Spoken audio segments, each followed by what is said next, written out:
realizing that this is something that got discovered when the ink is pretty much dry. We're waiting to wire, and if this person raises their hand, what's that going to do, you know? And so dealing with stuff like that, I remember being so this was around Christmas time. I remember being at a holiday concert for my kids, waiting to get in and being on the phone with an angel investor saying, okay, man, we're not going to change the deal. That ship has sailed. This week, I'm diving into the process of selling a SaaS company. Seeing that bank transfer is something we all dream about, but the process for getting to that point can be a bit of a mystery. In today's chat, I'm sitting down with Matt Wensing to talk about how he took his business Riskpulse from start to finish, the ups, the downs, and the sale of it for a life-changing amount of money. And if you stick around to the end, you'll learn about the one thing he wishes he would have known before selling. Before we dive in, I want to say thanks to our sponsor, Quiet Light Brokerage. I'll tell you more about them in a bit. Let's get into it. Hey, Matt, thanks for coming on. Can you tell me a bit about Riskpulse and who it was for?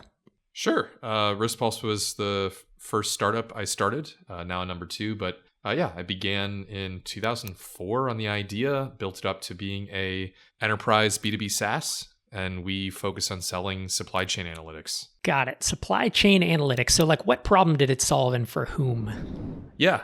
So to give you a very specific example, if you are the maker of beer, mayonnaise, a lot of products that you find on the grocery shelves, you care a lot about shipment timings and delays and weather impacts to those. And so we would calculate a risk score for every single shipment that a company like Unilever would send out. And then they would use that risk score to actually adjust their logistics. Got it. So I like that example. So if I were to ask you, say, about your customer size and type and your price points, is it like a bunch of Unilevers? Yeah, and we went up market. And so we started out with, 1,000 customers, but then we ended up with, the 10, the 12 that represented a significant amount of our revenue. And what were the price points like that these bigger customers were paying? We were a minimum 5-figure, but aiming for 6 figures a year subscription price point. And so at a certain point, you decided to sell Riskpulse. That's why you're on the show. How big was it when you decided to sell? Sure. So we were doing millions in revenue.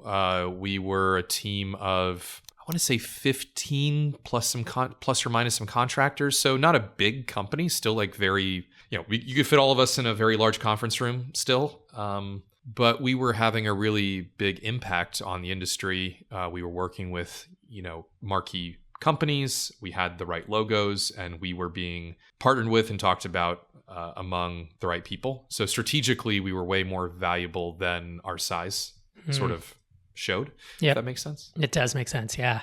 And what was your trigger to sell it? There's the upside, and then there's the potential downside. So the upside was what I just said. We were gaining steam and traction. We just landed some major enterprise subscriptions that really we were already established, but I would say in a good way we became even more established. On the other hand, I knew that to make it even bigger, we were going to have to raise a lot more money, because it's just extremely difficult to slow build a enterprise sales play. And so when you start thinking about raising a lot of money, you're like, okay, we're talking about trying to raise tens of millions of dollars here. That's one option. The other option is you sell it and somebody else does that. And either way, somebody's going to have to do that. But is it going to be me or is it going to be somebody else? Right. And when you sell it, you get the cash off the table instead of basically keeping your net worth tied up in this asset. Yep. And so you made this decision of, I think I want to sell this. What was the process for selling it? Like, did you work with a broker? Did you do it on your own? Was it inbound interest? It was inbound interest, but it was somebody that had become they're well known in the industry, and they were a former sort of president, chief executive of a few companies. He was close to a private equity group in particular that was looking for opportunities in the supply chain space. And so he was kind of their, you could say, scout, but in a much more presidential way. He was kind of like their liaison in the market, figuring out what's exciting, what's the future.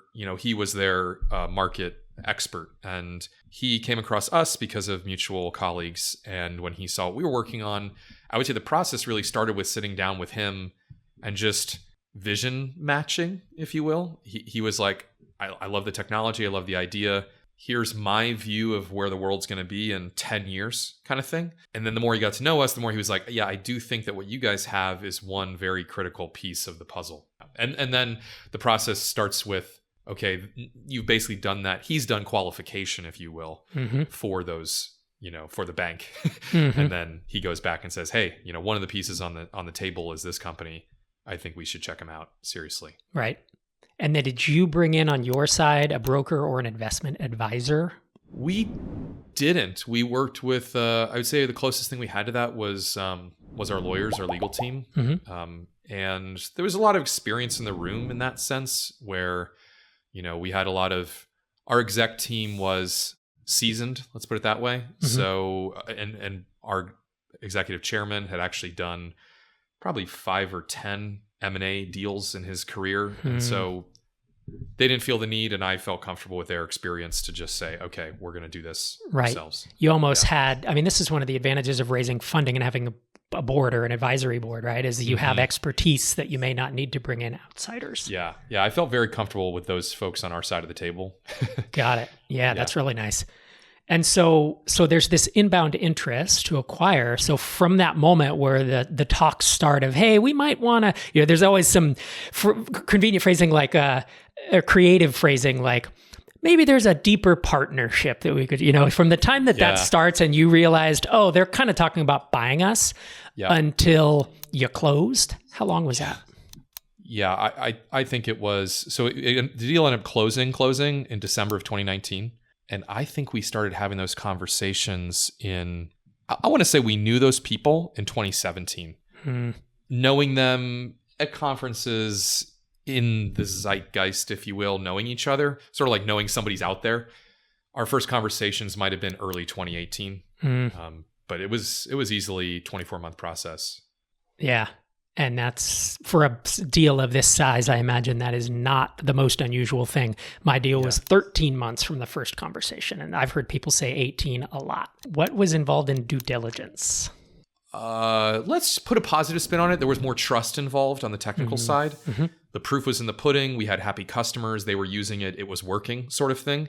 What code was running to do that was of interest to some people, but not nearly as interesting as the rest of diligence, which was we want everything about everything financially that you've ever had. Yep. Every contract, every NDA, everything. Crazy. Yep. And then even when we get everything, we're going to come up with 3 things that aren't in here, and we're going to get those too. And we're going to make you create stuff that you don't already have, even though, we were a very well-run financially operationally ship at that point, meaning we had very good people on the books. We actually had in-house finance team, right? So this wasn't even like, oh, let me go ask some, some SaaS vendor. Like this was in-house people who this is all they did. And even then it was everything. And I would say, there were lots of classic challenges around tax nexus and employee status and when did certain people join, and is every angel investor, do we have signatures for every single investment all the way down to the $2,500 folks that put in the family and friends money, 8 years ago, right? So it was everything. Very exhaustive. So from the time the LOI was signed until the deal closed, did any of the deal terms change, or what? Maybe the offer is really did the sale price change from the LOI to close? It tried to. I think that there was a lot of give and take on. I learned a lot about this in terms of there's just different buckets of consideration. So they'll call it consideration. We would call that your exit money, but there's working capital, there's working capital offsets, there's investment that comes in after the deal is done. There's all these buckets of money. And I do remember there's still plenty of negotiating that happens after letter of intent on yeah, sure, the number is this, but we're going to put, 81% into this bucket and 19% into this bucket instead of 80-20. And you're like, so it's this shifting allocation of maybe a similar dollar amount. But I think the dollar amount stayed within 10% of what it was originally going to be. But I will say the people who represent the acquirers are always going to look for reasons to reduce it, right? So, you actually owe back taxes in New York State.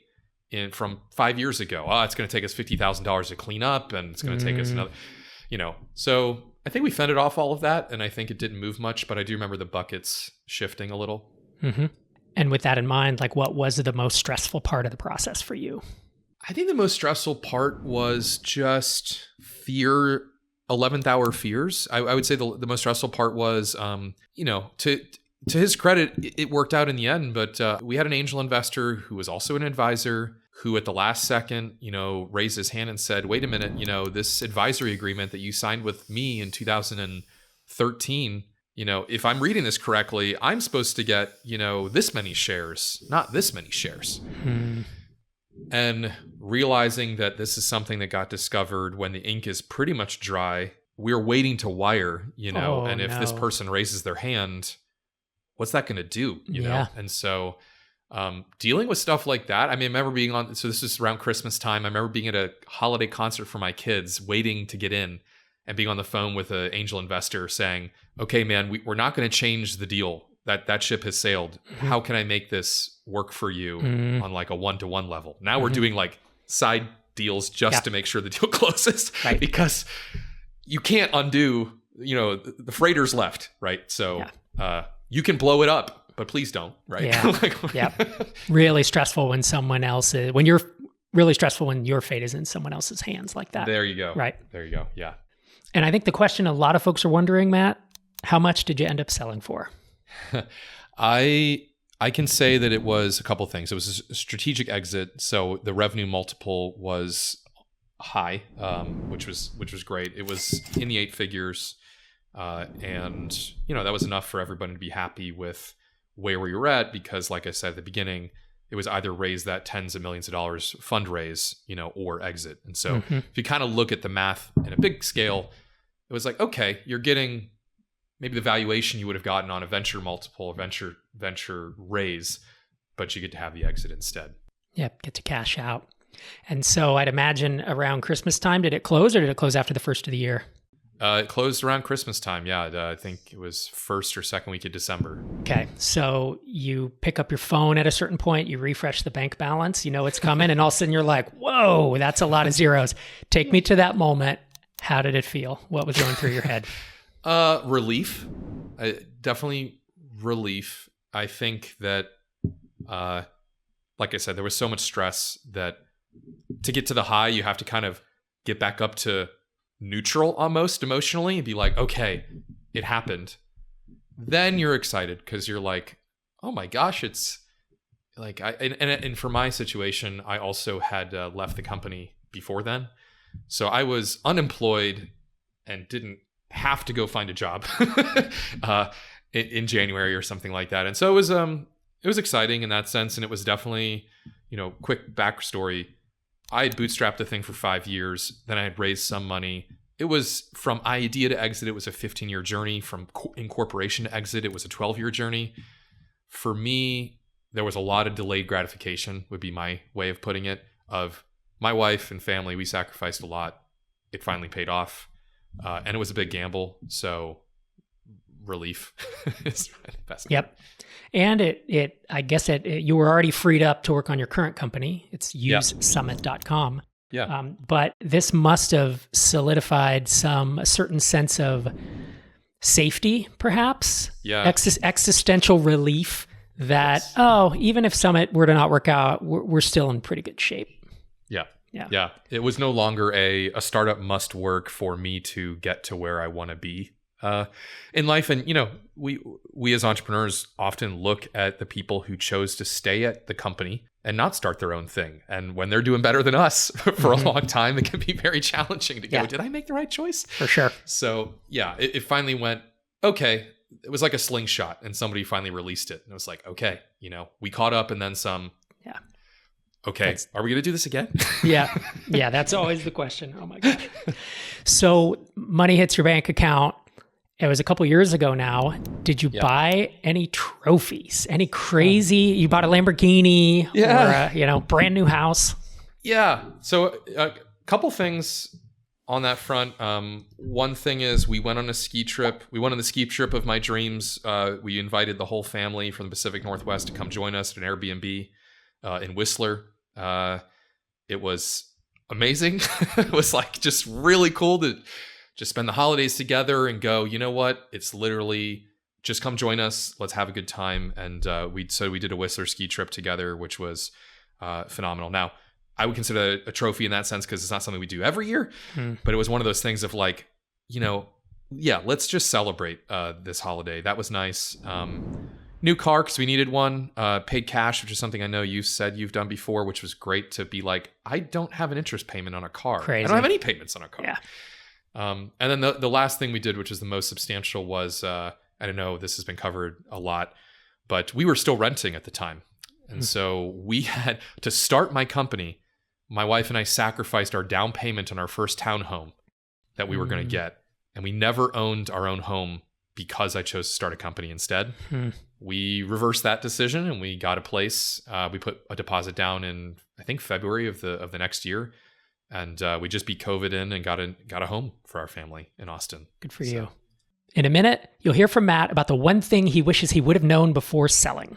Before we get to that, I want to talk about Quiet Light Brokerage. Quiet Light has been around for, I believe it's 15 years now, and they have a stellar reputation in our space. And that's helping buyers and sellers connect and being a broker to help folks exit their e-commerce, their SaaS, their content sites. They've been doing it for years and they're very good at it.